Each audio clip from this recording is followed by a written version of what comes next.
तेरा कोई बॉयफ्रेंड है कि नहीं?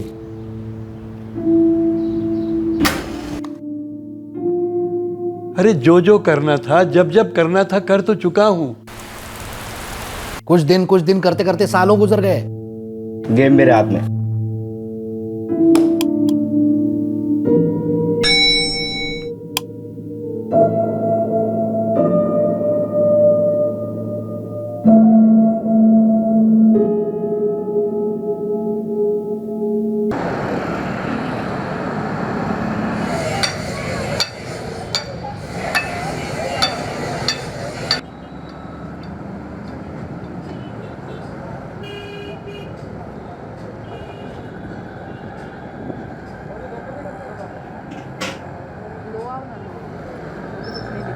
नाश्ता बनाओ। नाश्ता बनाने को बोला मैं तेरे को? चल जा, सुबह सुबह दिमाग खराब मत कर मेरा।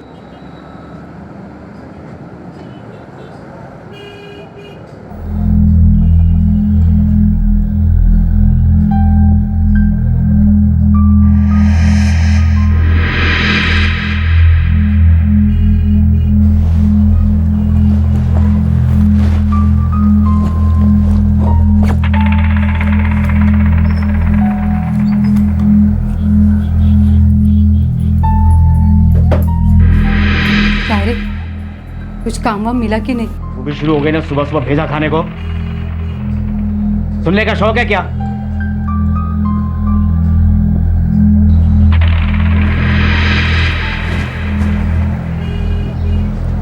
तुम तो कुछ बोलना ही मत बुड्ढे, वरना सन्न करके दूंगा तेरे को मैं।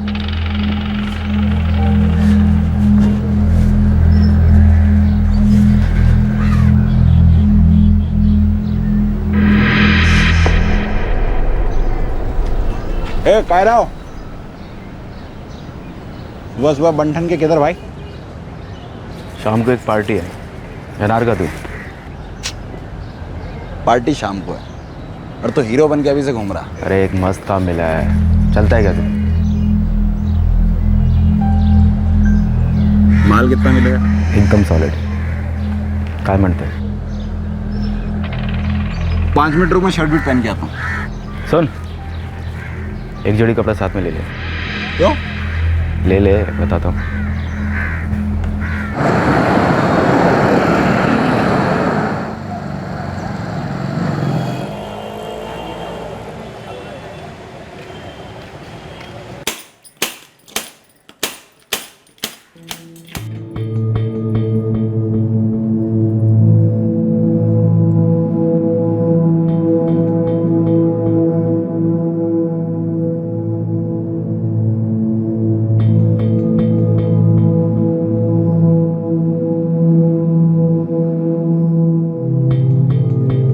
बाय आजोबा. बाय हिमानी बेटा. काही पाहिजे? आते वक्त कुछ लेके आओ? ना बेटा, बस तू वक्त पे आ जाना. हाँ, देर मत करना. जी. यही थी ना मैगजीन जो आपने कही थी? हाँ, यही नहीं पढ़ी थी. विलास भाऊ, नई दवाइयाँ कब कब देनी है हिमायत है ना तुम्हाला? हो हिमानी ताई, सब लिख कर रखा है मैंने. ठीक है, मैं चलती हूँ. बाय आजोबा. ठीक है बेटे.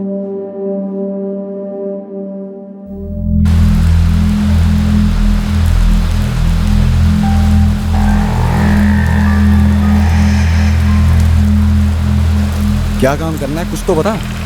चल चक्कर मार के आते हैं. अरे कहाँ करना है, क्या काम करना है, पता तो चले कुछ. हाँ, आगे तक चक्कर मार के आते हैं.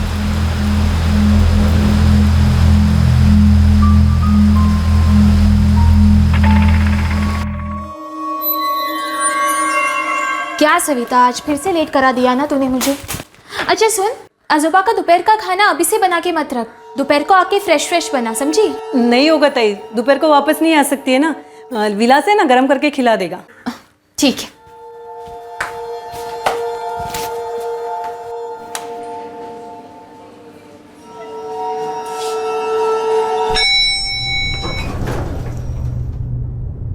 अरे वाह रीमा ताई, बहुत अच्छी लग रही है आज. कुछ स्पेशल है? हाँ, हिमानी आज घर पर पूजा है ना. कौन सी पूजा? ऐसे ही शांति पाठ रखा है.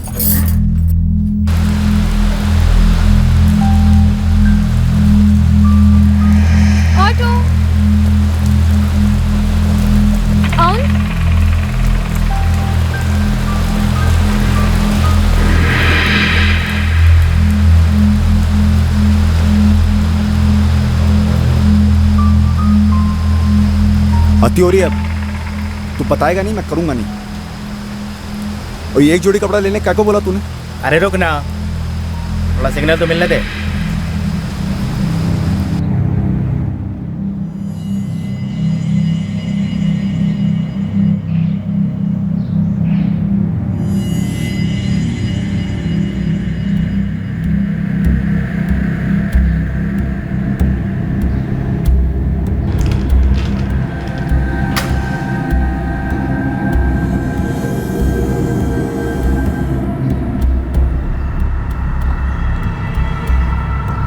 चल मिल गया सिग्नल।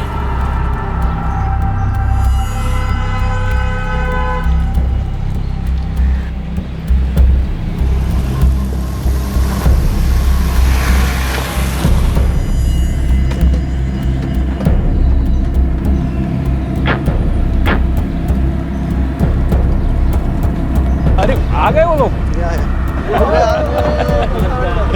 कैसा है वेणु और गिरीश? नमस्कार काका। अरे गोपाल ये कसं आहे, मजेत ना? मस्त मस्त मस्त नमस्कार नमस्कार आइए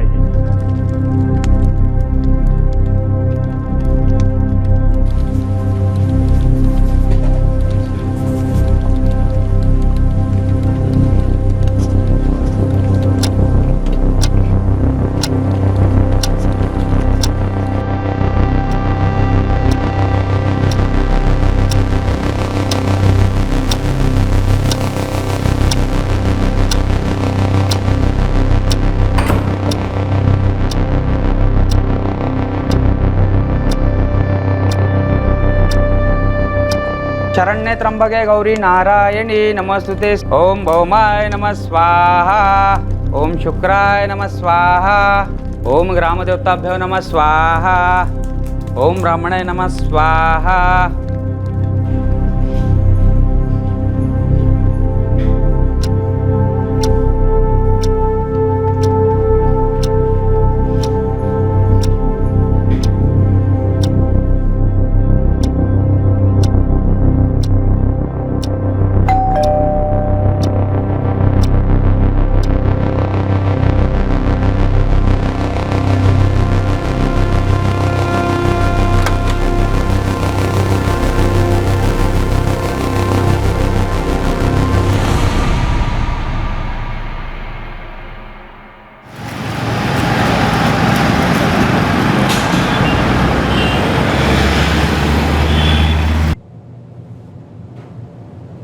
The number you have called is currently switched off.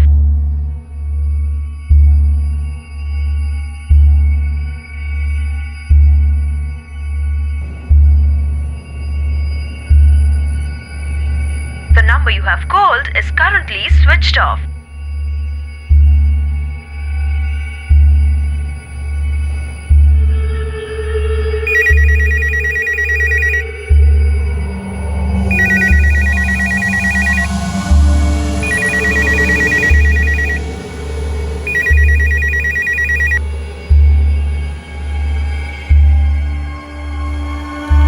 हमने लखानी सेरेमिक्स का बैंक अकाउंट ऑडिट किया है।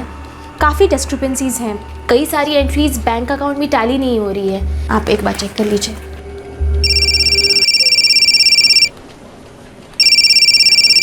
एक्सक्यूज मी, मेरी मम्मी का फ़ोन है, क्या मैं ले सकती हूँ? श्योर। कौन सी एड्रेस मैच नहीं कर रही? हेलो आई, काय झालं? बाबा का फोन स्विच ऑफ आ रहा है और विलास का भी फोन स्विच ऑफ है, पता नहीं क्या हुआ। तो आई बैटरी डाउन हो गई होगी। अरे 1 घंटे से ट्राई कर रही हूँ, लैंडलाइन पे भी फोन किया था, सिर्फ रिंग बज रही है, कोई उठा ही नहीं रहा। तो वॉल्यूम बढ़ाकर टीवी देख रहे होंगे। आई मैं थोड़ी देर में आपको फ़ोन करूँ क्या? मैं एक मीटिंग में हूँ, मैं भी आजोबा को ट्राई करती हूँ, ठीक है?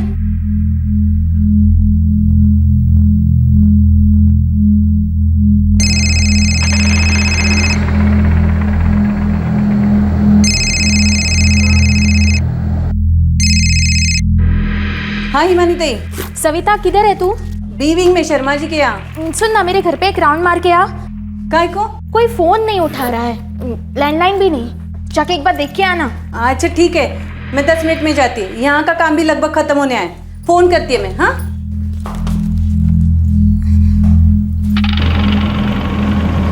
आई, मैं ऑफिस से निकल चुकी हूँ। ऑटो में हूँ। मैंने सविता को भी बोला है जाके चेक करने के लिए। हाँ हिमानी, मैं भी निकल रही हूँ। मुझे कुछ ठीक नहीं लग रहा है। अरे ऐसे कैसे? दोनों का फोन स्विच ऑफ आ रहा है और लैंडलाइन पे भी कोई फोन नहीं उठा रहा है। आई तो टेंशन मत ले, बस आ जा जल्दी से। हाँ निकलती हूँ।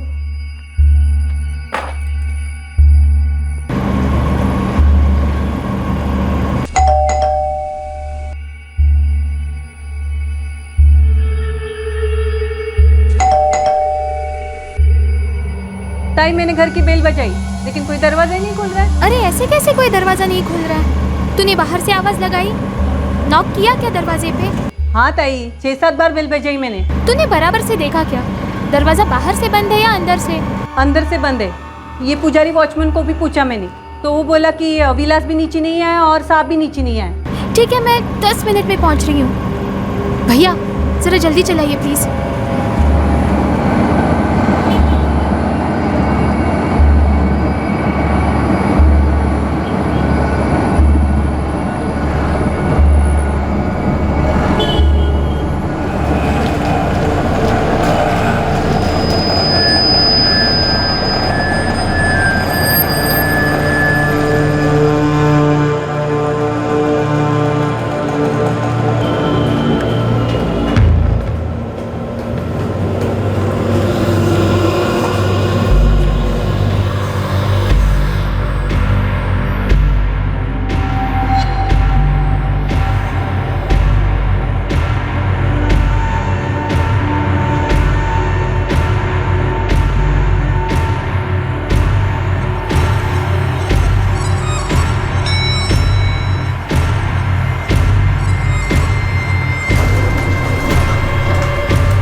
एक कत्ल के प्लान को अंजाम दिया गया था और प्लान के हिसाब से घर को लूटा भी गया था। यह शातिर ऑपरेशन बहुत ही सुनियोजित, कैलकुलेटेड तरीके से किया गया था ताकि कातिल का खुलासा कभी ना हो सके, और इस केस का खुलासा वाकई में बहुत कठिन साबित होने वाला था।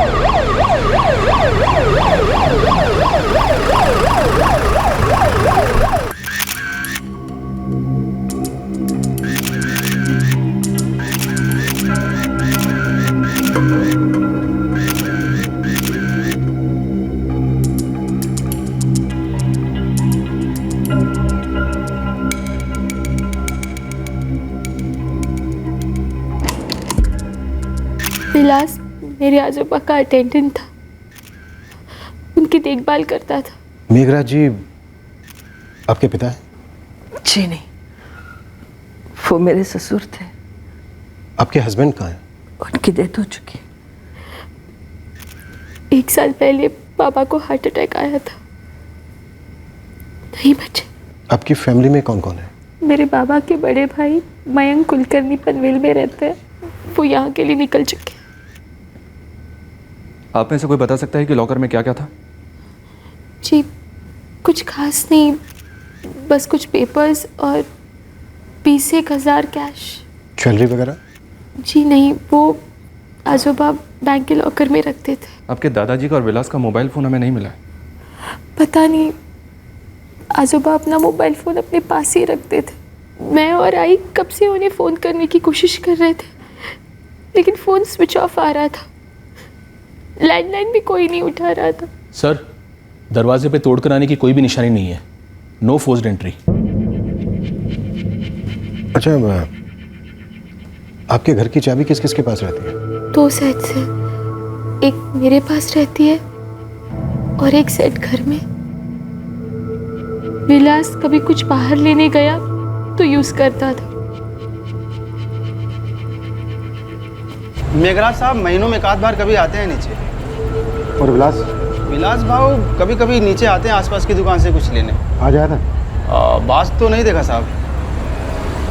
मेघराज जी के घर में कौन कौन आया था? कोई नहीं आया था साहब। रजिस्टर देख लीजिए, सीसीटीवी भी है सर। चेयरमैन या सेक्रेटरी को बुलाओ। जी साहब। मैं पूरा दिन घर पर ही थी सर। शाम को मार्केट गई थी सब्जियों के लिए। 20 मिनट। अर्चना जी, जब आप पूरा दिन घर पर ही थी तब भी आपने कुछ नहीं सुना? कुछ नहीं सुना सर। वैसे भी वो ऊपर नार्वेकर फैमिली की यहाँ पूजा थी तो श्लोक चल रहे थे जोर जोर से। ये नार्वेकर कौन से फ्लैट में रहते हैं? 503 5वें माले में।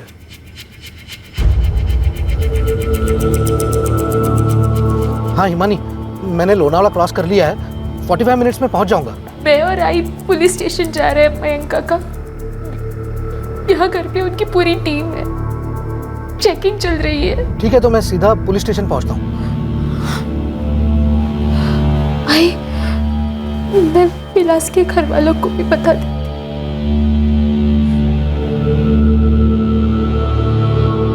हाँ ताई, प्रमिला बोलते। प्रमिला, हमारे घर में अटैक हुआ है। आजोबा और विलास। क्या हुआ उन्हें? दोनों को मार डाला। विलास नहीं रहा।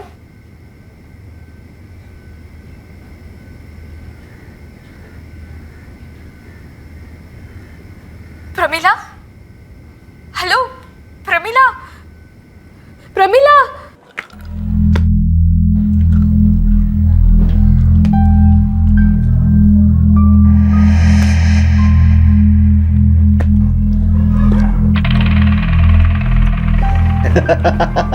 अरे गेम मेरे हाथ में। बोला दादा, सही गुड लक चल रहा है मेरा। सॉलिड कमाई होने वाली है, सॉलिड। क्या है ला? ये रूम मेरा, पार्टी मेरा और पैसे ये घसीट रहा है। अरे कब तक गुड लक चलेगा साले का? अब देख। बहू और पोती पुलिस स्टेशन पहुंच गए? हाँ सर। और वो बड़ा बेटा जो पनवेल में रहता है? मयंक कुलकर्णी, वो थोड़ी देर में पहुंचता ही होगा सर। मोहित, तीनों से बात करते हैं, समझते हैं क्या है क्या नहीं। जी सर। वैसे सोसाइटी की सीसीटीवी फुटेज 2-3 घंटे में मिल जाएगी। कबर्ड में लॉकर को छोड़कर किसी भी चीज़ को हाथ नहीं लगाया गया। और घर में कोई फोर्स्ड एंट्री के निशान भी नहीं है सर। कोई जान पहचान वाला आने वाला था क्या? आई, मयंक काका ने किसी को भेजा होगा क्या?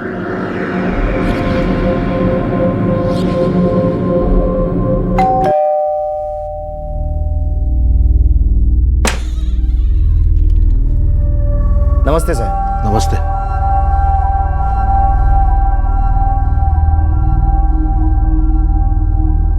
फिर आ गया वही बात करने। ना करूं बाबा, आप तो कुछ कर ही नहीं रहे हो। अरे जो जो करना था, जब जब करना था कर तो चुका हूं। सब दे दिया मैंने। नहीं बाबा, हिसाब से नहीं दिया है। अब मैं अलग रहता हूं, इसका मतलब ये तो नहीं कि मुझसे ज्यादा हक प्रफुल्ल का हो गया। देख बेटा मयंक, अब जो कुछ मेरे पास है मैं उसे अपनी देखभाल के लिए रखूंगा, उसे टच भी नहीं करूंगा। हाँ, एक एफडी मैच्योर होने वाली है और शेयर मार्केट में उछाल आएगा तो शेयर बेचकर तुझे कैश दे दूंगा। आपका शेयर मार्केट तो एक अरसे से उछल ही रहा है। कुछ दिन करते करते सालों गुजर गए। मैं कब तक वेट करूंगा बाबा? अरे मेरे जाने तक तो वेट कर सकता है। 75 बरस का हो गया हूं और कब तक जीऊंगा। ऑफिसर ने कहा कोई जबरदस्ती घर में नहीं घुसा है, तो फिर और कौन हो सकता है? कोई आने वाला था दोपहर में? नहीं सर, मतलब किसी ने ऐसे फोन वोन करके नहीं कहा था कि मिलने आएंगे। तुम्हारे दादाजी के मेल अटेंडेंट विलास के अलावा उस घर में और कौन काम करता है? सविता है बाई, वो खाना बनाती है। और उसके अलावा एक और आती है घर का काम करने के लिए।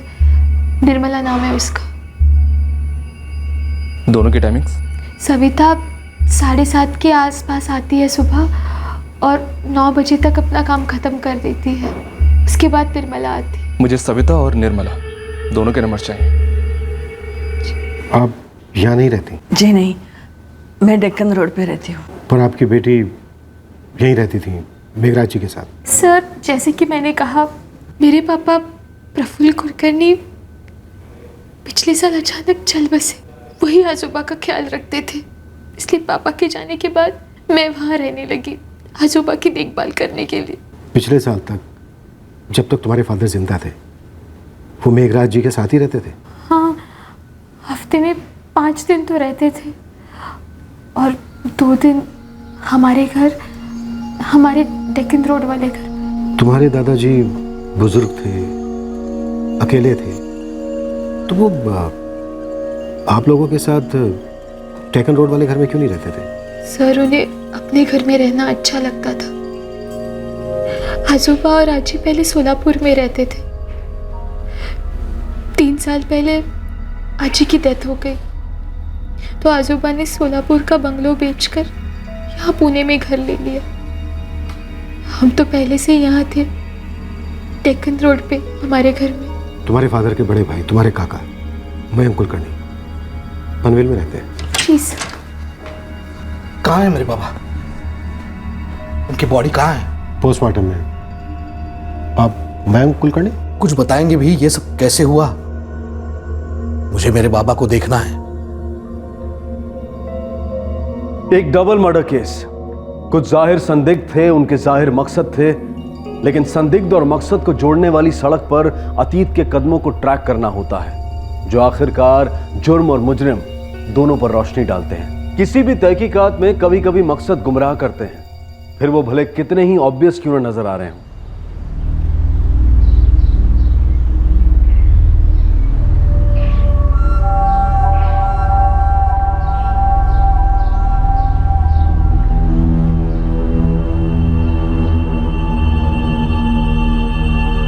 आई, मयंक काका के बारे में बता दूं ऑफिसर को? हाँ, बता दे। सर, बिल्डिंग की लॉबी में जो सीसीटीवी कैमरा है, पूरी सोसाइटी में बस वही एक कैमरा है। कल सुबह से देर शाम की फुटेज है सर।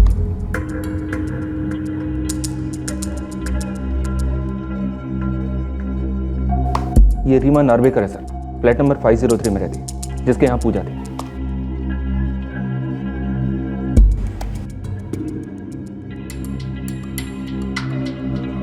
और ये सविता आश्रिका, कुलकर्णी के घर में खाना बनाने वाली, वॉचमैन ने बताया सर। और ये निर्मला है सर, घर के बाकी के काम करने वाली।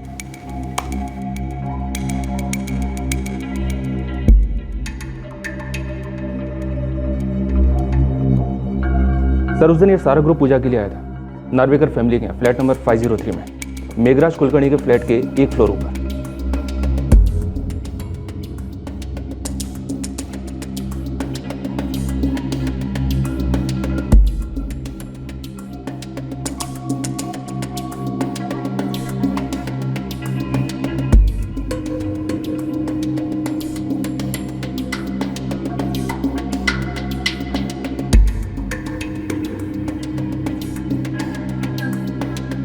सर, मेघराज कुलकर्णी के यहाँ भी कोई नहीं आया बिल्डिंग लॉबी से, और सोसाइटी रजिस्टर में भी कोई एंट्री नहीं है। मोहित हिमानी कुलकर्णी और उसकी माँ को बुलाते हैं और पूछते हैं कि वो इनमें से किसी को पहचानती हैं क्या, जो उस दिन मेघराज कुलकर्णी के घर गया।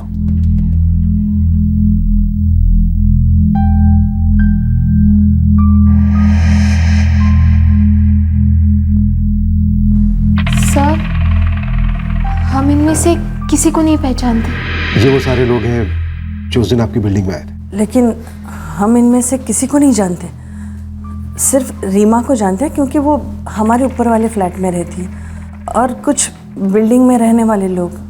और सविता और निर्मला। सविता और निर्मला, ये दोनों शामिल हो सकती हैं क्या? नो सर, वो दोनों ऐसा क्यों करेंगी? तुम्हारे दादाजी का कत्ल हुआ है, उनके अटेंडेंट विलास का कत्ल हुआ है। यह विलास सिर्फ इसलिए मारा गया क्योंकि वो वहां पर मौजूद था। क्या वो विलास को मारने आए होंगे और तुम्हारे दादाजी भी मारे गए? Collateral killing.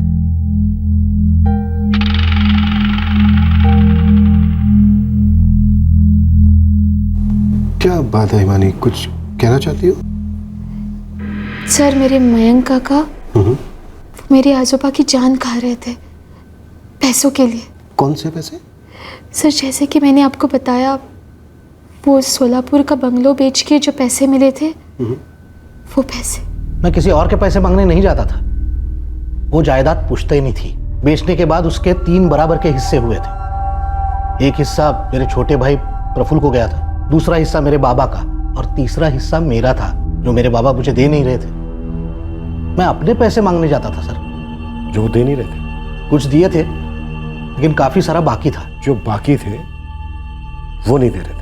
नहीं, बाबा कहते थे कि उसकी एफडी बनी है, एफडी मैच्योर होने के बाद दे देंगे, और कुछ पैसे शेयर में डाले थे, तो वो कहते थे कि शेयर के भाव बढ़ेंगे तो बेच बाच कर दे देंगे मुझे अपना हिस्सा।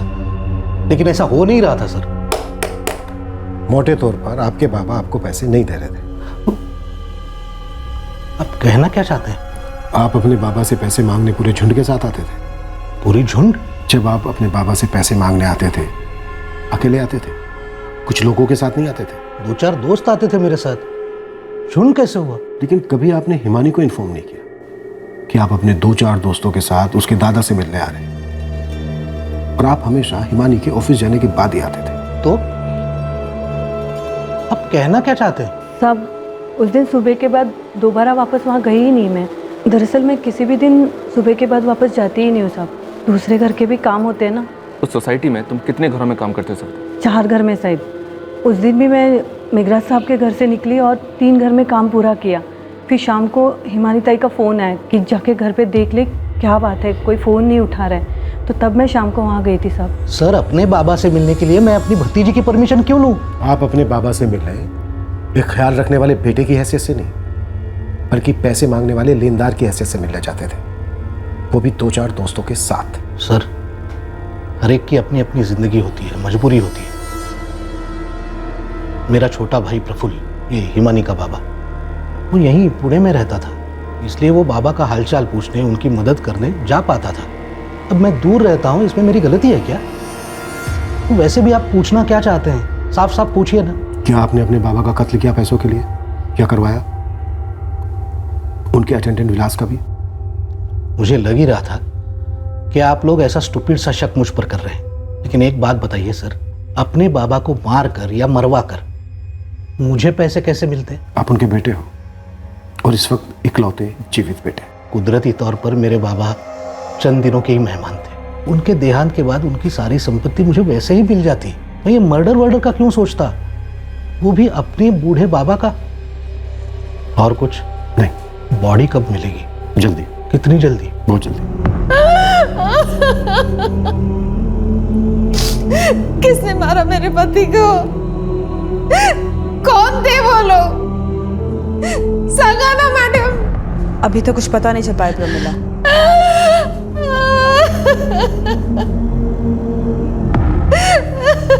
झगड़ा?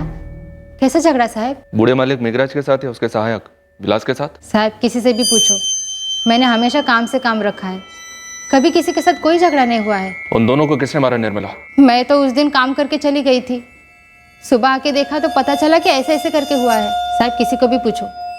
6 घरों में मैं डेली काम करती हूँ, लेकिन कभी किसी ने शिकायत नहीं की, गाली नहीं दी, कुछ भी नहीं किया।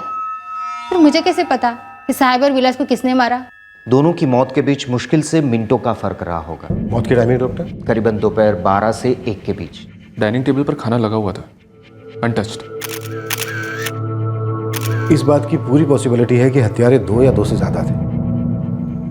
मेघराज कुलकर्णी और विलास दोनों का अलग अलग कमरों में कत्ल किया गया, वो भी लगभग एक साथ। सोचने वाली बात यह है कि कातिल फ्लैट में दाखिल हुए तो हुए कैसे?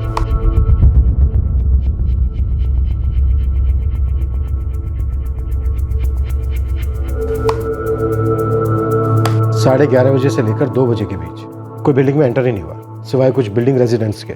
शायद हत्यारे पहले से आए होंगे सर, काफी पहले से।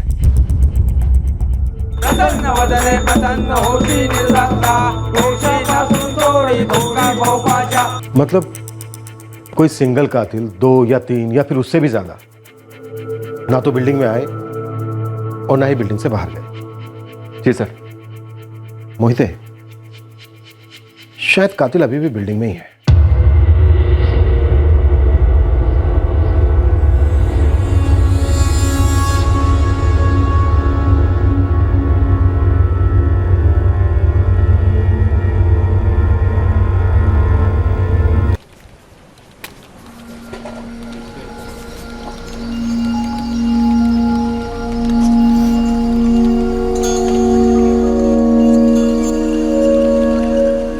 मानी, तेरा कोई बॉयफ्रेंड शॉयफ्रेंड है कि नहीं?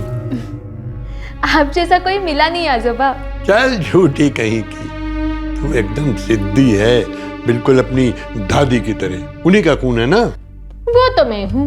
अरे पागल, एक अच्छा सा अपनी उम्र का लड़का ढूंढ ले, ताकि जब तू मेरी उम्र की होगी तो तेरे देखभाल कर सकेगा जैसे तू मेरी देखभाल करती है। पर मैंने तो बचपन में ही डिक्लेयर किया था आजोबा कि मैं अगर शादी करूंगी तो सिर्फ अपने आजोबा से। अच्छा चल, मैंने तुझे परमिशन दे दी। अब तो ढूंढ ले कोई स्मार्ट लड़का, बिल्कुल भी जेलस नहीं फील करूंगा। हाँ, प्रॉमिस।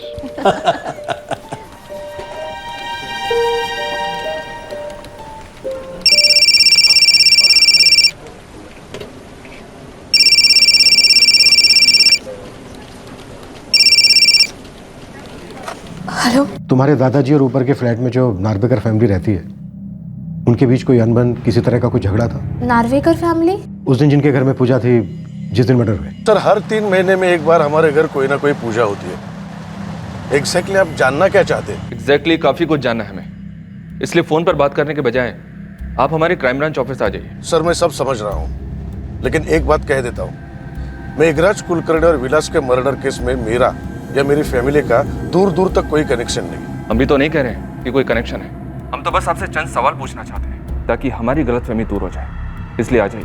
ओके, कब आना है? अभी। कुणाल नार्वेकर और रीमा नार्वेकर से मेरी हाय हेलो से ज़्यादा कभी बात ही नहीं हुई सर, और वो भी लिफ्ट में या कॉलोनी में आते जाते वक्त। आजोबा का उनके साथ ऐसा कुछ हुआ हो, ये मुझे याद नहीं आ रहा। तुम अपने दादाजी के साथ पिछले 1 साल से रहनी थी ना? जी। उससे पहले कभी कुछ हुआ हो? कुछ ऐसा कभी बताया तुम्हारे दादाजी ने तुमसे? नहीं सर, मुझे ऐसा कुछ याद नहीं आ रहा। आखिरकार खूनी पीड़ित के घर में दाखिल कैसे हुए थे और एक्चुअली वो करने क्या आए थे? उन्हें किसी ने बुलाया था या भेजा था?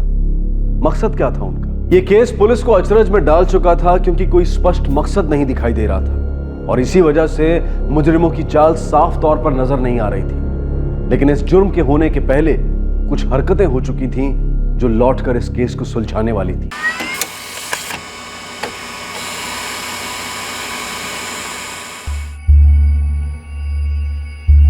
प्रमिला, आपको आपके पति का शव जल्दी मिल जाएगा। मॅडम, कोणी मारले माझा नवऱ्याला? सांगा ना मॅडम, कौन थे वो लोग? अभी कुछ बता नहीं सकते, तहकीकात जारी है।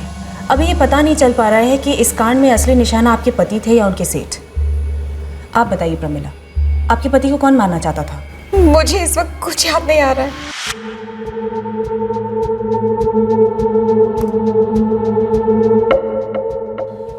ये गोपाल है, गोपाल जाधव, मेरे एजेंसी का सप्लायर है। किस चीज की एजेंसी? मैं पीवीसी पाइप का डीलर हूँ। और ये बाकी के लोग कौन है? ये रवि शेट्टी है, ये गिरीश पवार है, ये वेणु है, ये सारे मेरी एजेंसी के सप्लायर्स हैं। और ये दोनों कौन है समझ में नहीं आ रहा है। ये दो की तो सिर्फ पिक दिख रही है।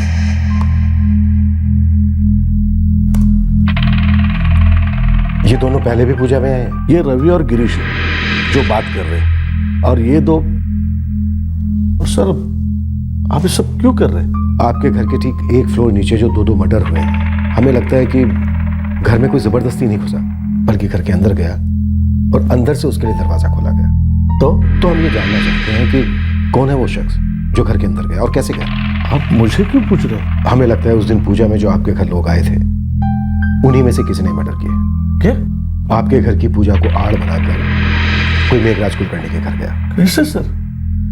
उस घर में कत्ल करने वाला मेरे घर आया ही कैसे? और उन्हें पता कैसे चला कि मेरे घर पूजा है? उस दिन पूजा में जो लोग आए थे, वो आपको याद है कौन कौन आए थे? जी नहीं, एकदम सबको याद नहीं कर पाऊंगा, मेरी पत्नी से पूछना पड़ेगा। आप अपनी पत्नी से बात कीजिए और एक लिस्ट बनाइए कि आपके घर उस दिन पूजा में कौन कौन आए थे, और खास करके वो जो मेघराज कुलकर्णी की फैमिली को भी जानता हो।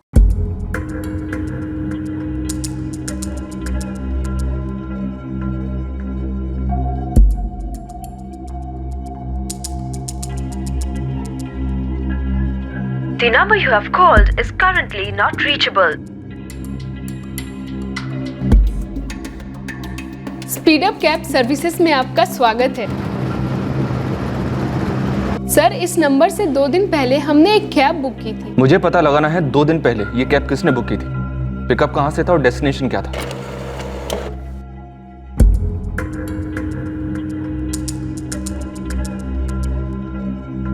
सर, मेघराज कुलकर्णी के नंबर से एक कैब बुक की गई थी।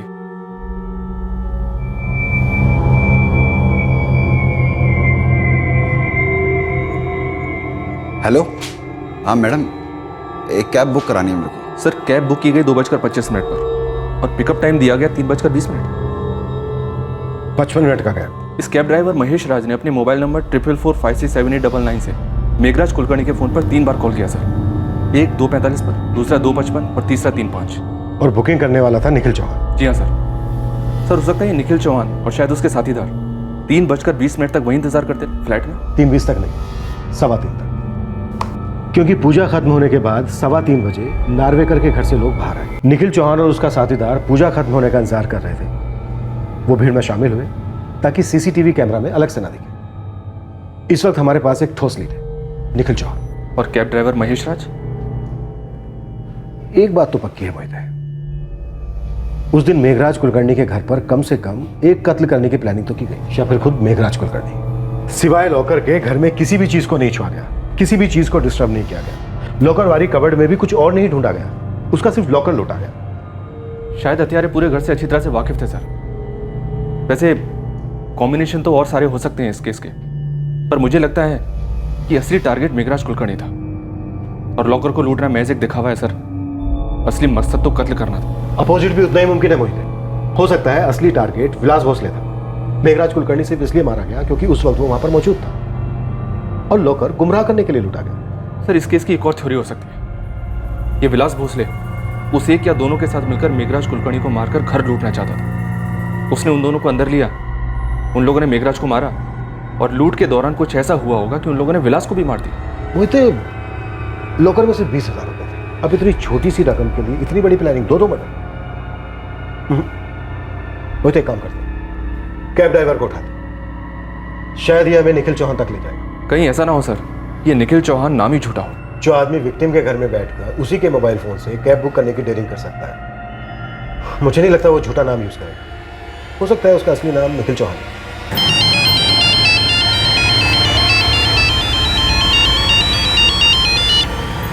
हेलो, हाँ जी, मैं महेश राज बोल रहा हूँ। आप कौन?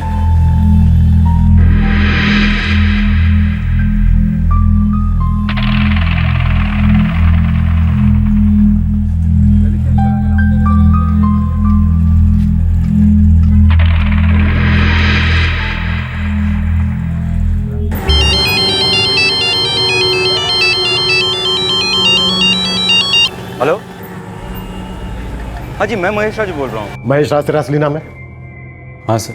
3 दिन पहले 3:20 पर सने मार्ग कोरेगांव पार्क से तूने 2 आदमियों को उठाया था।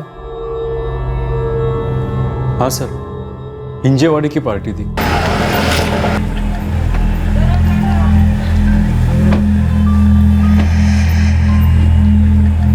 $128 हुआ सर।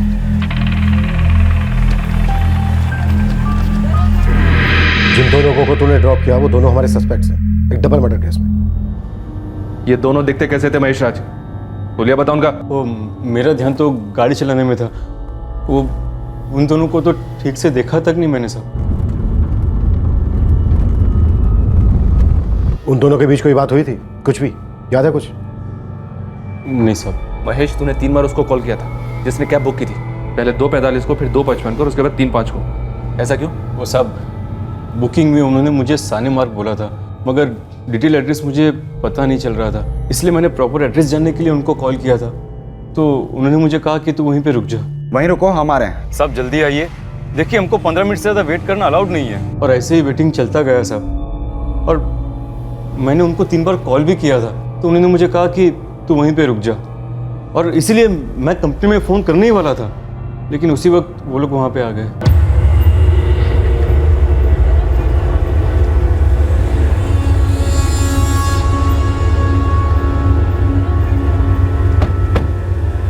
साहब पूरा 25 मिनट वेट हो गया। चल आ गया ना, गाड़ी निकल फटाफट। आप पर जाना कहाँ है? नीचे बड़ी ले ले। जो कुछ भी तुझे याद है बता दे। उम्र, शक्ल, कपड़े, कुछ भी। उन लोगों को पिकअप करने से पहले मैंने 4 पिकअप किए थे, उनके बाद और 5 पिकअप किए थे। शक्ल वगैरह कहाँ याद रहती है साहब, अपना भी दिमाग है, कैमरा तो है नहीं।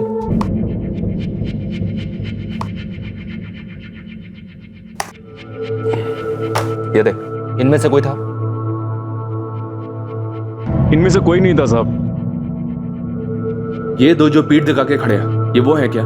साहब इनके तो चेहरे नहीं दिख रहे। हमारा स्केच आर्टिस्ट आएगा अभी, तू जो बताएगा उसके हिसाब से वो इनका स्केच बनाएगा। दिमाग पर जितना जोर डाल सकता है डाल, इनका स्केच बनवाने में हमारी मदद कर। और याद रख, 2 लोगों का कत्ल हुआ है। वासांसी जीर्णानि यथा विहाय नवानि गृणाति नरोग्य प्राणी तथा शरीराणि विहाय जिन्नन्नि संयति नवानि देहि नयनं छिन्दन्ति शस्त्राणि ननं दहति पावक नाचयनं क्लदन्त्यापो नाशोचयति मारुतः। ओम ब्रह्मा मुरारी स्फुरान्तकारी भानु शशि भूमि सूतो बुधश्च गुरुश्च शुक्रो शनि राहु केतव सर्वे ग्रह शान्तिकरा भवन्तु, सर्वे ग्रह शान्तिकरा भवन्तु। ओम ध्वा अंतरिक्ष शान्ते प्र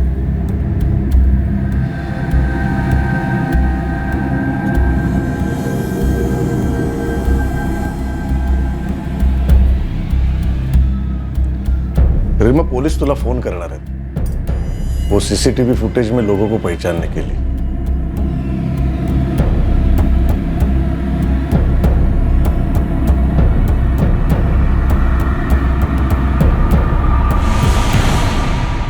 हिमानी, बाबा की विल कहाँ है? उन्होंने कोई विल बनाई भी थी या नहीं? मुझे नहीं पता कि उन्होंने कोई विल बनाई थी या नहीं। उनके बैंक लॉकर में चेक करना होगा। और कब चेक करोगी बैंक लॉकर? मयंक काका, 13वीं तो हो जाने दो। इतने दिन मैं यहाँ रुक नहीं सकता, अगले 3 दिन मैं हूँ यहाँ। चेक करो और बताओ मुझे कि विल में क्या लिखा है बाबा ने।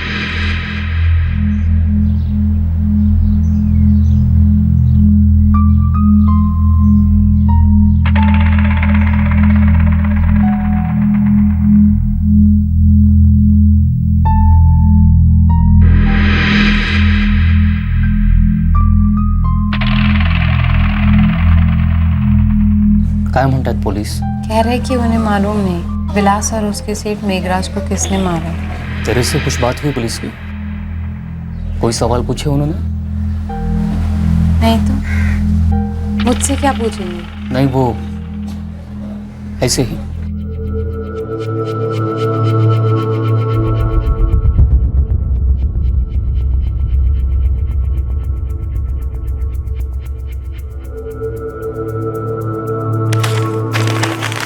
ऐसे नहीं चलेगा, तो सोचो, जोर दो, कुछ तो याद करो।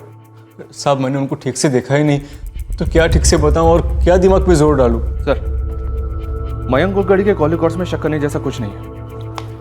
मतलब तगड़ी प्लानिंग की असली कातिल ने? जी हाँ सर, और ये कैब ड्राइवर भी ज़्यादा कुछ काम का नहीं लगता है। हिस्ट्री शीटर से बात हुई? जी हाँ सर, कम से कम 2 दर्जन हिस्ट्री शीटर को राउंड अप किया है, पर किसी ने भी ऐसी सुपारी की कोई खबर नहीं सुनी। इस वक्त हमें इतना मालूम है कि 2 कातिल थे, जिसमें से एक का नाम था निखिल चौहान। अब ये नाम असली है या फर्जी, ये भी नहीं मालूम। वही थे, उनके लिए दरवाजा खोला गया था। एक बात और है सर, मेघराज को चलने में तकलीफ होती थी, और विलास के होते हुए वो दरवाजा क्यों खोलते? लेकिन जब इन दोनों ने बेल बजाई तो दरवाजा खोला विलास ने। सिर्फ उनके लिए घर का दरवाजा खोला ही नहीं गया, बल्कि घर के अंदर एंट्री भी दी गई। या तो ये हो सकता है कि उससे किसी ने कहा हो कि वो लोग आने वाले हैं, उनके लिए घर का दरवाजा खोले, घर में एंट्री दे। या फिर ये भी हो सकता है कि उसने खुद उनको बुलाया। वैसे सर, विलास के कॉल रिकॉर्ड्स में कोई अजीब कॉल्स नज़र नहीं आ रहे हैं। उसने सारे कॉल्स या तो अपनी पत्नी प्रेमला को किए हैं या फिर अपनी मेम साहब हिमानी को, जो शायद काम से किए गए। अगर हम मान लें कि असली टारगेट विलास भोसले था, तो फिर मकसद क्या था? सर, हो सकता है विलास और ये दोनों दोस्त हों, ये इन तीनों की जॉइंट प्लानिंग हो, साजिश हो। ये तीनों लूट के लिए घर में पहुंचे और जब इन लोगों ने देखा कि लॉकर में सिर्फ 20,000 कैश है, तो उस बात को लेकर इन तीनों में कोई अनबन हो गई और उन दोनों ने मिलकर विलास को मार दिया और उसके बाद मेघराज कुलकर्णी को, क्योंकि वो गवाही दे पाता। या फिर पहले मेघराज कुलकर्णी को, उसके बाद विलास को।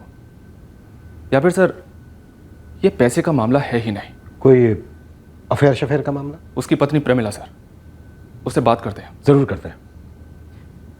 दूसरी पॉसिबिलिटी, अगर असली टारगेट मेघराज कुलकर्णी था, तो क्या मकसद हो सकता है? सर, उसका बेटा अब भी हमारे शक के दायरे में है। बेटे को प्रॉपर्टी के सेल के पैसे चाहिए थे जो बाप उसे दे नहीं रहा था। और हिमानी? हिमानी क्लीन लगती है? लगती तो क्लीन है सर, लेकिन ये पैसों का लालच अच्छे अच्छों को मैला कर जाता है।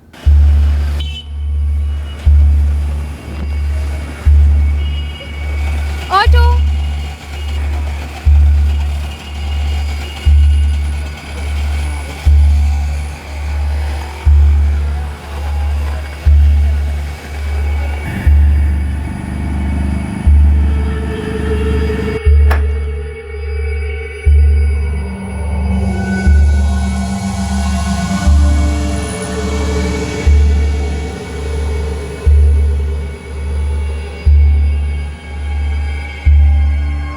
वो दो लोग कौन थे का क्या मतलब है इंस्पेक्टर?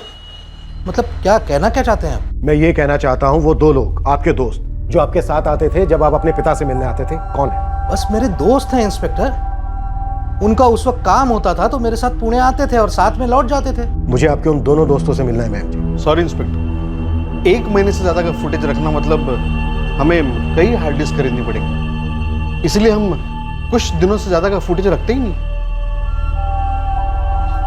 सॉरी सर, मुझे उन लोगों के बारे में नहीं मालूम जो मयंक काका के साथ आते थे। मेरे घर पे होते हुए तो वो लोग नहीं आते थे ना। इसका मतलब तुम्हारे मयंक काका जिन दो लोगों को हमारे सामने पेश करेंगे, हमें मान लेना होगा कि वही दो लोग थे। अब इसके बारे में मैं क्या कह सकती हूँ सर? वो तो आरजूबा थे और विलास भाव, जो उन लोगों को जानते थे जो मयंक काका के साथ आते थे। पर अब वो दोनों ही नहीं रहे। मेरी भतीजी गेम खेल रही है। उसने पुलिस को बोला है कि मेरे साथ मेरे दो दोस्त आते थे पापा से मिलने, इसलिए अब पुलिस तुम दोनों से मिलना चाहती है। पुलिस को क्या कहेंगे भैया?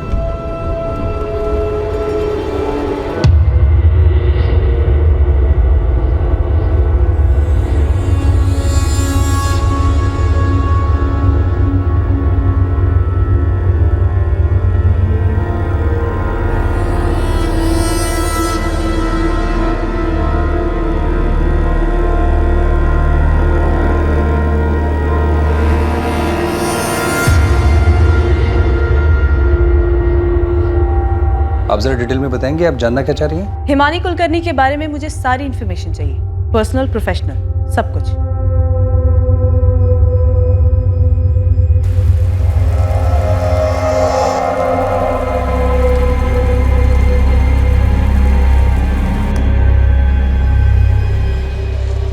सर, मुझे नहीं मालूम ये दोनों कौन है। स्ट्रॉन्ग डाउट है हमें, यही दोनों हैं जिन्होंने मेघराज कुलकर्णी और विलास भोसले का कत्ल किया है। दरअसल रीमा जी उस दिन ही आपकी पूजा मंडली के साथ अंदर दाखिल हुए ताकि सीसीटीवी में पता ना चले। फिर कत्ल करने के बाद काफी देर तक ये कुलकर्णी के फ्लैट में इंतजार करते रहे और जैसे ही आपके घर की पूजा खत्म हुई और भीड़ नीचे आने के लिए बाहर निकली तो ये दोनों भी उसी भीड़ में शामिल हो गए, सीसीटीवी को पीठ दिखाकर। सर, मैंने पहले ही कहा था कि उस दिन हमारे घर में काफी लोग आए थे। ऐसे में मुश्किल होता है कि सब पर नजर रखना या फिर पूछना कि भाई आप कौन हो। ऐसा भी हो सकता है कि पूजा शुरू होने के बाद कोई आकर बैठा हो, या फिर ऐसा भी हो सकता है कि हमारे घर कोई आया ही ना हो, बाहर ही हो।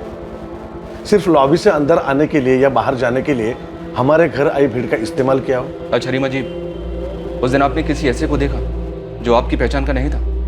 मेरा मतलब जैसे देखकर आपको खटका हुआ कि ये कौन है और आपकी पूजा में क्या कर रहा है। नहीं सर, मैं भी तो मेरे हस्बैंड के साथ पूजा में ही बैठी थी, और अगर कोई ऐसा होता तो अभी तक आपको बता दिया होता। उस दिन आपके घर में जितने भी लोग आए थे, आप उन सब की एक लिस्ट बनाइए। मुझे उन सब की सारी डिटेल्स चाहिए, उनके फोन नंबर, उनके पते और उनका आप लोगों से क्या रिश्ता है।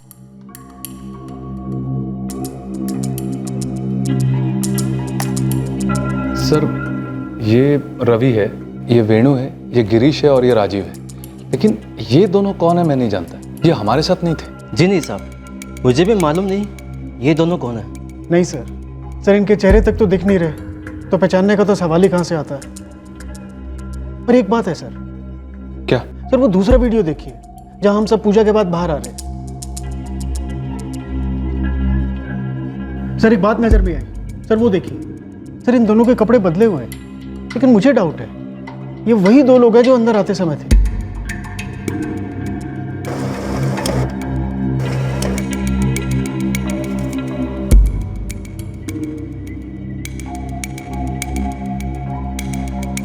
हमारी नजर से चूक गया सर, लेकिन जब ग्रीश ने बताया तब पकड़ में आया। ये दोनों वही हैं, बस कपड़े चेंज हैं। कपड़ों पर खून के दाग लग गए होंगे, इस वजह से चेंज किया होगा। जाहिर है सर, ये प्लान मर्डर था। ये लोग अपने साथ एक्स्ट्रा कपड़े लेकर आए थे, काम किया, कपड़े चेंज किए और उसके बाद भीड़ में शामिल हो गए। गारंटी इन लोगों को पता था कि पूजा होने वाली है, इस तरह से अंदर जाना है और इस तरह से बाहर निकलना है। कत्ल तो इन दोनों ने ही किया है, लेकिन मास्टरमाइंड कातिल कोई और है। सर हिमानी और उसकी माँ गायत्री दोनों का बैकग्राउंड चेक किया, लेकिन सर शक करने जैसा कुछ मिला नहीं। और सर कांस्टेबल स्मिता को विलास भोसले की पत्नी परमिला की ड्यूटी पर लगा दिया था, लेकिन सर वहां भी कुछ खास नहीं मिला। कहीं ना कहीं से कुछ ना कुछ तो मिलना चाहिए। अभी तक ना हमें कातिलों का पता है और ना ही कत्ल के मकसद का। हमें मालूम है सर कि ये एक प्लान मर्डर था और 99% विलास ने ही उन दोनों कातिलों के लिए दरवाजा खोला है। विलास या तो इनसे मिला हुआ था या फिर इन्हें जानता था। शायद ये दोनों कातिल इस घर में पहले भी आ चुके थे। मैं निकल रहा हूँ, काम पे जाना है। मैं अभी थोड़ी देर और सोऊंगा। तुम दोनों तो अभी शाम तक उठने वाले हो नहीं, आके मिलता हुआ।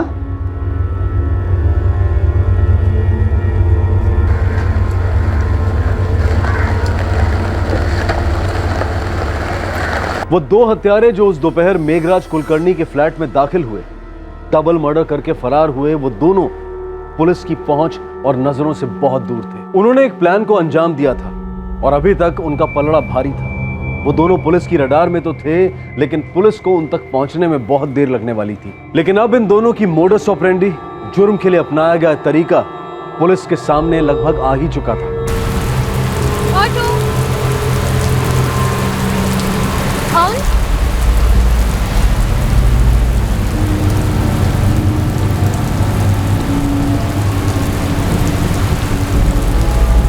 तू बताएगा नहीं, मैं करूंगा नहीं। अरे रुक ना, थोड़ा सिग्नल तो मिलने दे। वो घर कम वाली निकली है ना, इसका देख और घर कम वाली निकलेगी। ये जो लेडीज गई अभी यहाँ से, उसका फ्लैट है क्या? तो अब बता दे, क्या काम उठाया तुमने? सदा उतावला मत हो।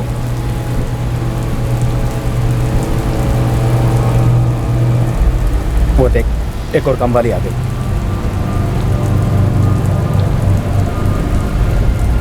ये उसी घर में काम करती है।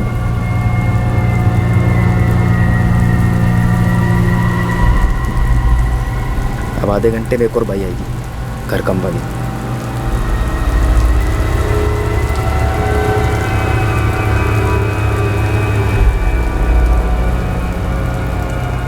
अब जब ये बाहर निकलेगी, वो होगी अपनी हरी झंडी। तो भाई, इस काम के लिए कितना पैसा मिलेगा अपने को? तो पहली बार कर रहा है क्या? तो शांति रखना, तुझे भी अच्छा रोकड़ा मिलेगा।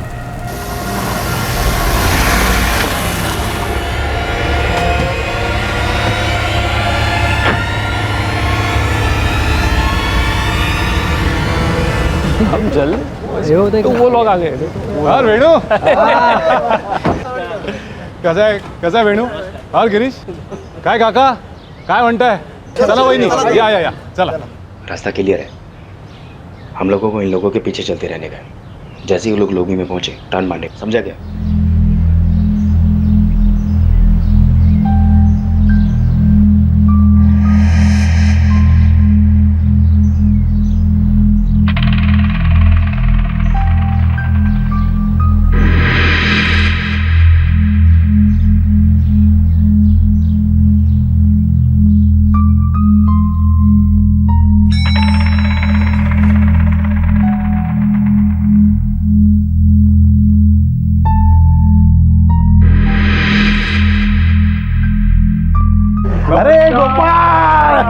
ये मस्त मस्त मस्त नमस्कार नमस्कार आइए आइए। यार हम लोग क्या कर रहे हैं, कुछ तो बोल। चलना। ओम भौमाय नमः स्वाहा, ओम शुक्राय नमः स्वाहा, ओम ब्राह्मणे नमः स्वाहा, ओम कुलदेवताभ्यो नमः स्वाहा, ओम सर्व शांति शांति शांति करिसे, ओम सर्व शांतिभ्यो नमः स्वाहा, ओम इष्ट देवताभ्यो नमः स्वाहा, ओम ग्राम देवताभ्यो नमः स्वाहा।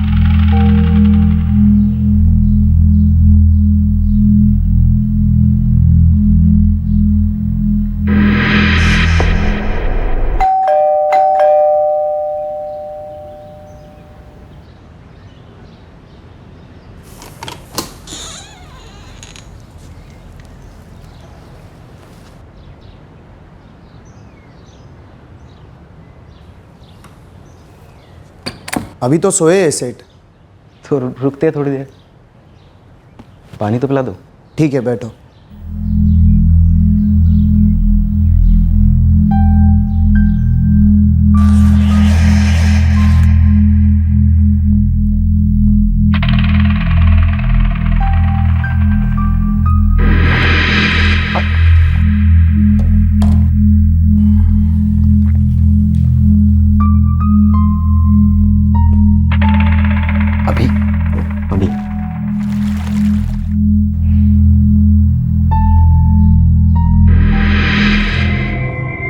तो बोल दे, तू एक जोड़ी कपड़ा तैयारी में लेकर आया, मेरे को बोला लाने के लिए।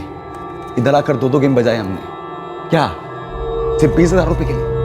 हैं भाई, अब बता दे किसने दिया सुपारी, कितने की दिया सुपारी? निकल सुन, ऊपर पूजा खत्म होने तक हम लोग इधर ही वेट करेंगे। उसके बाद जैसे ही वो लोग निकलेंगे हम लोग उन लोगों में शामिल हो जाएंगे। नीचे जो CCTV कैमरा लगे हैं ना, उनमें हम दिखेंगे नहीं ठीक से, बरोबर ना?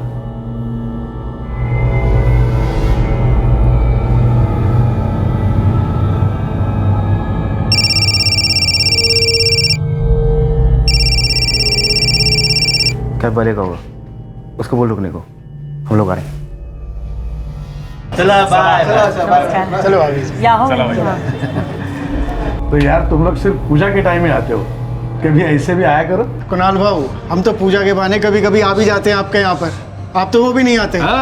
भाभी जी के साथ कभी बनाइए कोई प्रोग्राम, आइए घर पर। जरूर गिरीश भाऊ जरूर। चलिए नमस्कार। चलो।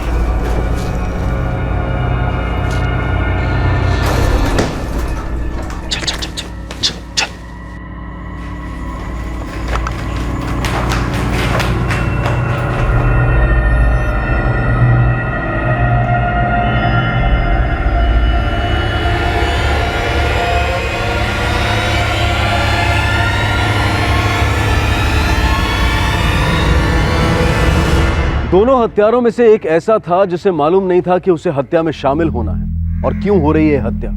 वो मुख्य हत्यारे से बार बार सवाल कर रहा था, जबकि मुख्य हत्यारा बड़े ठंडे दिमाग से अपना काम किए जा रहा था। हत्याकांड के बाद पुलिस भी इन सवालों के जवाब ढूंढ रही थी। कत्ल क्यों किए गए और किसके कहने पर किए गए।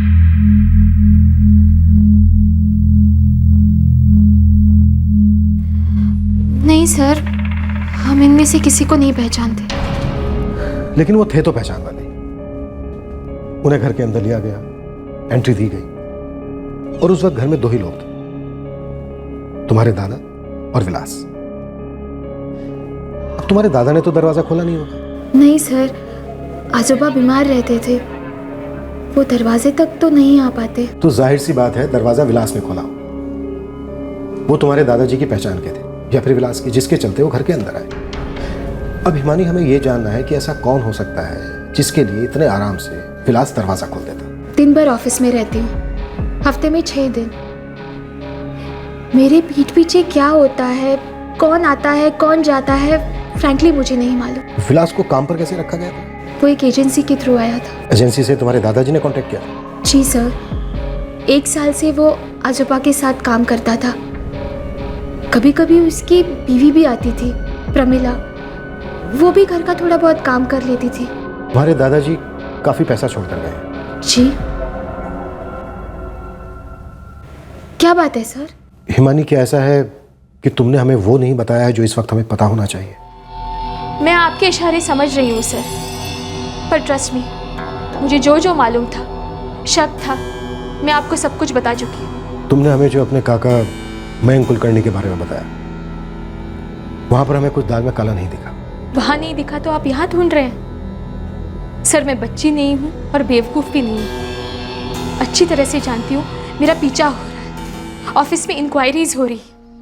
मेरे आजोबा मेरे बेस्ट फ्रेंड थे,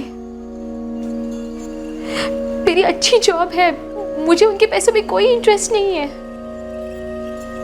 बस उनसे बहुत लगाव था, इसलिए उनकी देखभाल करने के लिए मैं उनके साथ रहती थी। वो खूनी तुम्हारे दादाजी के घर के चप्पे चप्पे से वाकिफ थे। उन्होंने सिर्फ लॉकर ढूंढा। वो घर में तब दाखिल हुए जब घर पर सिर्फ तुम्हारे दादाजी और विलास मौजूद थे। सर हमारे घर से ताल्लुक रखने वाला हर शख्स ये जानता था कि दोपहर में आजोबा और विलास घर में अकेले रहते थे। घर के दोनों भाइयों को भी ये बात मालूम थी और पड़ोसियों को भी। हाउसिंग सोसाइटीज में सभी को एक दूसरे के घरों की खबर रहती है, लेकिन सोसाइटी में इन दोनों आदमियों की किसी को खबर नहीं। मैं अभी भी आपके बात का मुद्दा नहीं समझ पा रही हूँ। आप इसमें किसकी गलती साबित करना चाहते हैं? मेरी? यहाँ किसी की गलती नहीं है, बल्कि दो वेल प्लान मर्डर हुए हैं। और मैं ये जानना चाहता हूँ वो शख्स कौन है जो तुम्हारे दादाजी के घर से खुद के घर की तरह वाकिफ था, लेकिन इतनी नफरत भरी थी उसके अंदर, या फिर लालच, कि उसने घर के मालिक को ही मार दिया और साथ में उनके अटेंडेंट विलास को भी। जो भी है वो, उन्हें पकड़ लीजिए सर, और हो सके तो मेरे सामने लेके आइए। मैं भी जानना चाहती हूँ उससे कि ऐसा क्या किया था मेरे आजोबा ने उनके साथ। विलास के बारे में सुन के बहुत दुख हुआ सर। तुम्हारी एजेंसी उसे प्लेस करती थी, तो जरा रिकॉर्ड्स देखकर बताइए, कोई रेड मार्क है या कोई क्रिमिनल एक्टिविटी? बिना रिकॉर्ड देखे ही बोल सकता हूँ सर। विलास जैसा अटेंडेंट था ही नहीं। पेशेंट ठीक हो जाते थे फिर भी उसको नहीं छोड़ते थे। और मेघराज कुलकर्णी तो बड़े आदमी थे, उन्हें बेस्ट अटेंडेंट चाहिए था, इसलिए मैंने विलास को उनके पास भेजा था। साहब मुझे नहीं मालूम ये दोनों कौन है। विलास के कोई दोस्त ऐसे दिखते हैं? साहब मेरे पति के दोस्त वगैरह नहीं थे, वो पूरा टाइम अपने काम में ही लगे रहते थे। हाँ कभी बात करते थे तो अपने बड़े भाई मनोज से। क्या कहना चाहोगे मनोज? क्या बोलूँ मैं साहब, भगवान का आदमी था मेरा भाई। कभी कभी शनिवार या रविवार को घर पे आता था, मिलते, बात होती। विलास का कोई दोस्त नहीं था? वो तो मैं कह नहीं सकता साहब, लेकिन उसके पास टाइम ही कहाँ था, हमेशा काम में ही दिल लगा था और कोई आदतें भी नहीं थी उसकी। उसको कोई क्यों ऐसे मार डालेगा, ये मैं सोच भी नहीं सकता। साहब कैसे भी करके दोनों को धर लो साहब, कितनी बेरहमी से मेरे पति को मारा। आखिर क्या दुश्मनी निकाल रहे थे वो लोग, मैं जानना चाहती हूँ, उनके चेहरे देखना चाहती हूँ। नहीं साहब, पहले कभी देखा नहीं इन्हें। याद करो सविता, कभी कोई मिलने आया हो विलास से या तुम्हारे साहब मीग्रा से? ऐसा है ना साहब, एक बार मैं किचन में घुसी ना तो एक ही घंटे में फटाफट पूरे दिन का खाना बनाती थी और वहाँ से निकलती थी, फिर से नहीं लौटती थी साहब। और बाहर कौन आया गया मुझसे कुछ लेना देना नहीं था ना साहब, कसम से कहती हूँ साहब, मैंने कभी किसी को देखा नहीं साहब, मैं बस काम से काम रखती थी साहब।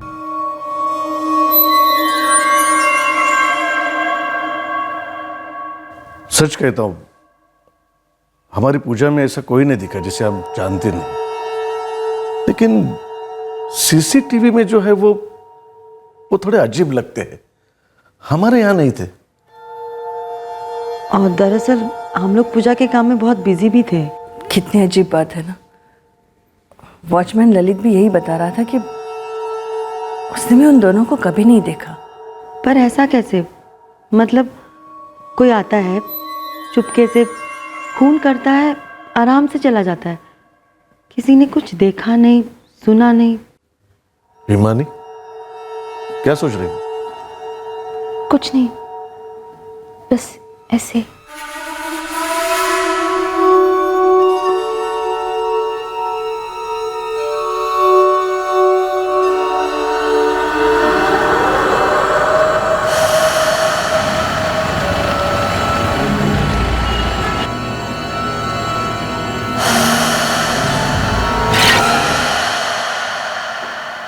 नहीं साहब, कौन है ये? किसी दिन तुम्हारे सेठ के घर पे आए थे ये लोग, सेठ से मिलने या विलास से मिलने? नहीं देखा साहब, मैं तो काम करके निकल जाती थी। अच्छा, विलास से तुम्हारी कभी तो बात हुई होगी, घर में कोई झगड़ा हुआ था या कोई अनबन? कभी ना कभी कुछ तो कहा होगा उसने, याद करो। सब काम करते करते इधर उधर की बात होती थी, मगर घर काम के बारे में, लेकिन ज़्यादा नहीं, क्योंकि सेठ जी बिगड़ जाते थे। बिगड़ जाते थे मतलब? उन्हें पसंद नहीं था मैं और विलास एक दूसरे से बात करें। उनको लगता था हम काम नहीं कर रहे, गप्पा लड़ा रहे हैं, तो फिर डांट देते थे। अब उनके बात का बुरा नहीं मानते साहब। तुम डांट का बुरा नहीं मानते थे, पर तुम्हें ये कैसे पता कि विलास भी बुरा नहीं मानता था? विलास ने कभी तो तुम्हें कहा होगा। कभी कोई शिकायत की उसने सेठ के खिलाफ तुमसे? नहीं साहब, विलास तो एकदम सीधा साधा आदमी था। सेठ के बात का बुरा नहीं मानता था वो। उस नालायक जैसा नहीं था। कौन नालायक? वही परशुराम भाऊ का लड़का, बेवड़ा, एक नंबर ही कामचोर। ये परशुराम भाऊ कौन? विलास के पहले ना वो यहाँ काम करते थे, उनका लड़का आता था, सर में दर्द था, वो एक काम ढंग से नहीं करता था। मैंने परशुराम भाऊ को भी बोला था आपका लड़का कोई काम ही नहीं करता, फिर सेठ जी ने भी उसको निकाल दिया काम से। फिर विलास आ गया। घर में काम करने वाली निर्मला से पुलिस को मिली ये एक खबर इस केस का ब्रेक थ्रू साबित हुआ। अतीत का एक साया रोशनी में आया था। केस का एक ऐसा पहलू सामने आया था जो अब तक इन्वेस्टिगेशन की रेंज में ही नहीं आया था। लेकिन इस खबर के मिलने के बाद केस तेजी से आगे बढ़ा और बहुत कम समय में सुलझ गया। जुर्म का मकसद सामने आया, पर क्या ये मकसद किसी और बड़े मकसद से जुड़ा हुआ था? हाँ, ऑफ कोर्स मैं परशुराम भाऊ को जानती हूँ। लेकिन इस आदमी का तुमने जिक्र तक नहीं किया। फ्रैंकली सर, मैंने कभी सोचा भी नहीं था कि उनका इस केस से कुछ ताल्लुक हो भी सकता है। इनका बेटा भी काम करता था तुम्हारे घर में? नहीं, इनका बेटा क्यों काम करने लगा? परशुराम भाऊ आजोबा के अटेंडेंट थे, शायद उनका बेटा कभी आया होगा घर पे, पर मैं तो घर पे नहीं रहती थी। पर काम परशुराम भाऊ ही करते थे, मैं उनके बेटे को नहीं जानती। विलास के पहले परशुराम कदम को अटेंडेंट ड्यूटी के लिए भेजा गया था। ये परशुराम कदम का बेटा भी उसके साथ काम करता था, सुना है पियक्कड़ है? हाँ सर, एक नंबर का निकम्मा है वो अविनाश। अगर अविनाश कदम निकम्मा है, शराबी है, तो ये परशुराम कदम उसे अपनी जगह काम पर क्यों भेजते थे? शायद कुछ काम सीख जाए इसलिए, लेकिन लेने के देने पड़ गए सर। ये अविनाश काम चोरी के अलावा बदतमीजी भी करने लगा। मेघराज साहब को उल्टे सीधे जवाब देने लगा, बस कंप्लेन आ गई। अविनाश, अविनाश, अविनाश! क्या हुआ दादाजी? ये अविनाश कहाँ मर गया? वो तो सो रहा है। उठाओ उसे और उठाकर उसे मेरे सामने बुलाओ। अविनाश, ये हो क्या रहा? तो शराब की बू कैसी आ रही है तुमसे? बू आ रही है? कहाँ आ रही है बू? निर्मला ने अपनी आंखों से देखी शराब की बोतल रसोई में। अरे उसने पीते हुए देखा क्या? जूस था वो ऐसे ही कान भरती रहती है और आप शुरू हो जाते हो। और तू ड्यूटी के वक्त सो कैसे सकता है? दादू, काय पाइजे तुला? मेरा सर दर्द से फटा जा रहा है, मुझे अपना सर दबवाना था। अरे अभी तो दबाया था थोड़ी देर पहले सर तुम्हारा। तो क्या कोई एहसान किया मुझ पर? देख अविनाश, तू हद से बाहर जा रहा है। बुला बुला अपने बाबा को फोन करके यहाँ, अभी की अभी। मेघराज जी देखिए, शांत हो जाइए। आपकी तबीयत के लिए इतना चिल्लाना ठीक नहीं है सर। अरे अगर मेरी तबीयत की फिक्र होती ना तुम लोगों को, तो ऐसे नालायक आदमी को काम करने के लिए नहीं भेजते मेरे यहाँ। सर मैं अभी परशुराम से बात करता हूँ, अभी बात करता हूँ सर। कोई जरूरत नहीं प्रकाश परशुराम से बात करने के लिए, उससे मेरी बात हो चुकी है। वो कह रहा था कि अविनाश ऐसे ही है, माफी मांगने लगा मुझसे। कह रहा था धीरे धीरे काम करते करते सुधर जाएगा। अरे मैंने यहाँ कोई सोशल सर्विस सेंटर बना रखा है शराबियों को नशा छुड़ा करके उनको सुधारने के लिए। अरे मैं एक बूढ़ा बीमार आदमी हूँ, मुझे अपनी मदद के लिए एक ढंग का अटेंडेंट चाहिए, जो तुम मुझे नहीं दे सकते हो। तो शहर में और भी एजेंसीज हैं। नहीं सर, ये परशुराम अविनाश को अब भी रिप्लेस कर देता हूँ और उसकी जगह पे आपको बेस्ट अटेंडेंट देता हूँ। और सर मैं प्रॉमिस करता हूँ आगे से आपको कोई शिकायत नहीं होगी। ठीक 2 दिन के बाद परशुराम कदम को रिप्लेस करके विलास को भेज दिया मैंने काम पर। प्रकाश, मुझे इस परशुराम कदम का एड्रेस चाहिए। ठीक है सर, अभी SMS करता हूँ। और बाप बेटे दोनों के फोटोग्राफ भी, जल्द से जल्द।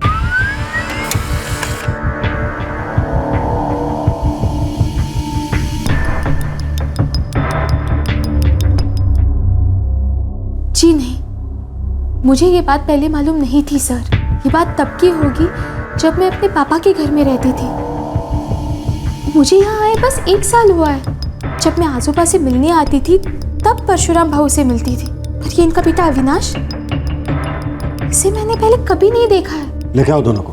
5 दिन से उसने घर पे मुंह नहीं दिखाया साहब, हम सब परेशान हैं। अविनाश के सारे दोस्तों के नाम और पते बताओ।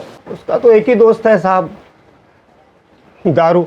जो उसको दारू पिलाता है दोस्त बना लेता है, शराबी कहीं का। वैसे इस बार क्या कर दिया साहब उसने?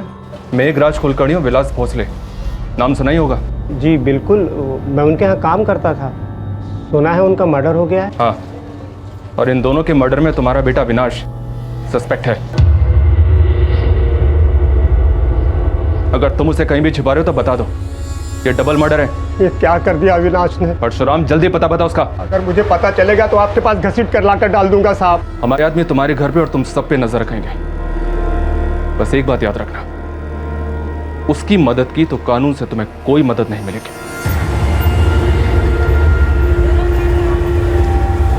साहब, इस अविनाश कदम को मेरे लड़के ढूंढ रहे हैं, लेकिन आपने जो उसका दूसरा साथीदार बताया था, निखिल चौहान, हाँ, वो चाय की टपरी पर चाय पी रहा है।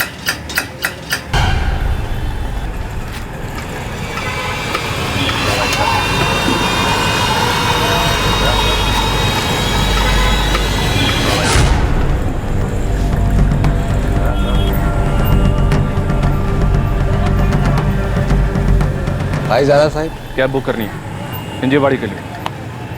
तेरा दोस्त अविनाश कहाँ है? बोल, कहाँ है अविनाश? साहब मैं बता रहा हूँ साहब, मैं बता रहा हूँ साहब। नहीं। सबसे पहले ये बोल कि अविनाश का है। साहब वो उसका दोस्त है साहब, रजनीश। हम लोग उधर ही छुपे हुए थे साहब, और वो भी 5 दिन से उधर ही सो रहा है साहब। मैं मेरी आई की कसम खा रहा हूँ साहब, मेरे को मालूम नहीं था कि मर्डर वर्डर का प्लान है साहब। मेरे को लगा चोरी करने का है। मैं सच कह रहा हूँ साहब, नहीं तो मैं जाता ही नहीं साहब मैं उधर। और ये रजनीश रहता कहाँ है? इंजीवाड़ी में साहब। मुझे कोई फोटो दिखा है 2 लोगों के। मैंने तो बोला मैं तो नहीं पहचानती। फिर पूछा घर में कोई झगड़ा वगैरह हुआ था क्या? मैंने बोला हाँ, परशुराम भाऊ के लड़के अवी को लेकर एक दिन गर्मा गर्मी हुई थी। क्या? लेकिन निर्मला, तुमने मुझे ये बात पहले क्यों नहीं बताई? अरे ताई, मुझे तो लगा आपको सब कुछ मालूम है। लेकिन इस अविनाश कदम को और उसके साथीदार निखिल चौहान को पता कैसे चला कि हमारे घर पूजा है? कुछ समझ में नहीं आ रहा। कहीं ऐसा तो नहीं कि विलास उन लोगों के साथ मिला हुआ था?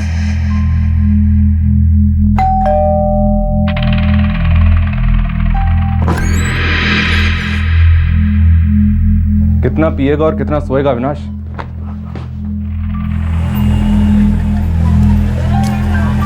पुलिस ने अविनाश कदम को धर लिया है प्रमिला। उसने और उसके एक दोस्त निखिल चौहान ने मिलकर विलास और मेघराज सेठ का मर्डर किया था। किसने भेजा था? मतलब किसके कहने पर तूने ये कांड किया? पैसा सटक गया था मेरा। वहां भी कर सो गया था। उन्होंने तुझे नौकरी से निकाल दिया, तुझे गुस्सा था उन पर। लेकिन कत्ल करने का आइडिया किसका था? पैसे किसने दिए? नाम बोल उसका। उस बुड्ढे की वजह से कहीं काम नहीं मिल रहा था मेरे को। जिंदगी खराब की ना मेरी। रोज नशे में जाएगा तो कौन काम पर रखेगा?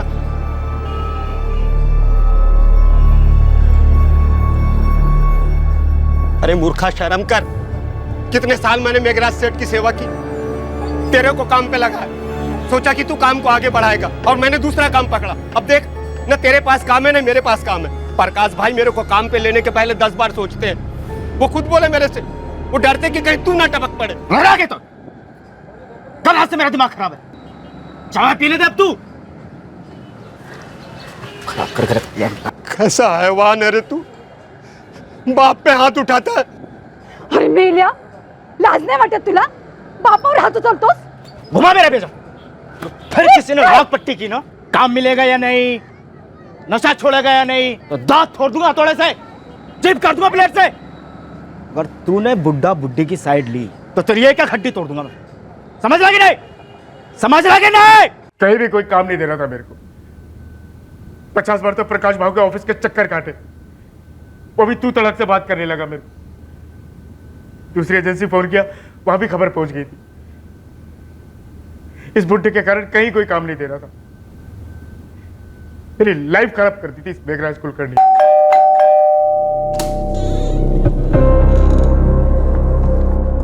अरे अविनाश, तू इधर? मेघराज सेठ कशा है? सेठ अच्छे है, पर तू इधर कैसे? वो मैं इधर से गुजर रहा था तो सोचा दादू का आशीर्वाद लेता जाऊं। पर अभी तो सोए सेठ। तो बैठता हूँ थोड़ी देर। विलास बाबू, मैं एकदम बदल गया हूँ। मेरे को दादू को बस एक बात बोलने का। दादू ने जो मेरे को सबक सिखाया ना, मेरी लाइफ एकदम बदल गई।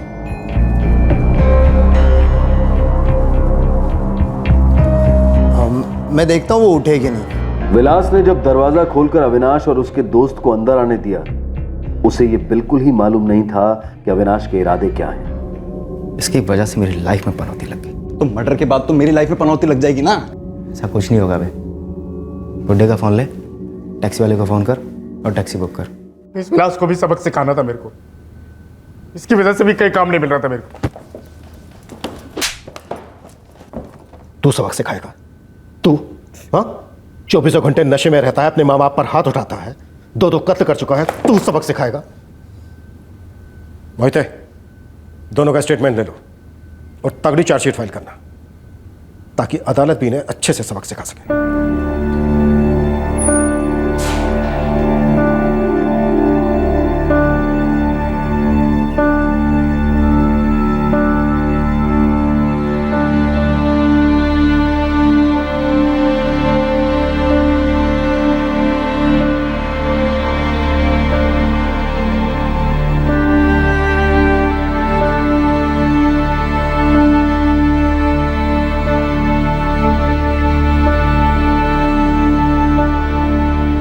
मेघराज और विलास से जुड़े सभी लोग शॉक्ड रह गए इस डबल मर्डर के पीछे के राज को जानकर। विलास भोसले ने दरवाजा खोलकर एक ऐसे आदमी को अंदर आने दिया जिसके दिलो दिमाग में सिर्फ नफरत का लावा उमड़ रहा था, और सीधे साधे विलास को जरा सी भनक तक नहीं थी कि अगले चंद मिनटों में क्या होने वाला था। रही बात बिल्डिंग में आयोजित पूजा की और उस पूजा के मेहमानों की आड़ में कातिलों के बिल्डिंग में दाखिल होने और वहां से भाग निकलने की, तो ये महज एक इत्तेफाक था। अविनाश ने लोगों को बिल्डिंग के अंदर जाते हुए देखा और उसी वक्त सोच लिया कि इसका फायदा उठाया जाए, और वाकई में इस वजह से पुलिस को उन तक पहुंचने में देर हुई। एक कुंठित नाराज कर्मचारी का गुस्सा आसानी से पकड़ में नहीं आता, लेकिन किसी के लिए दरवाजा खोलना या ना खोलना, यह फैसला करना उतना भी मुश्किल नहीं है। अब मैं अनूप सोनी आपसे इजाजत लेता हूं, फिर मुलाकात होगी अगले एपिसोड में एक और चौंका देने वाले केस के साथ। तब तक सुरक्षित रहें और सतर्क रहकर एक अच्छे नागरिक का फर्ज अदा करें, और देखते रहें क्राइम पेट्रोल सतर्क। सबक एक को सीख हम सबको। जय हिंद। इस तरह के और भी एपिसोड देखने के लिए हमारे चैनल को सब्सक्राइब करें और बेल आइकन दबाना ना भूलें।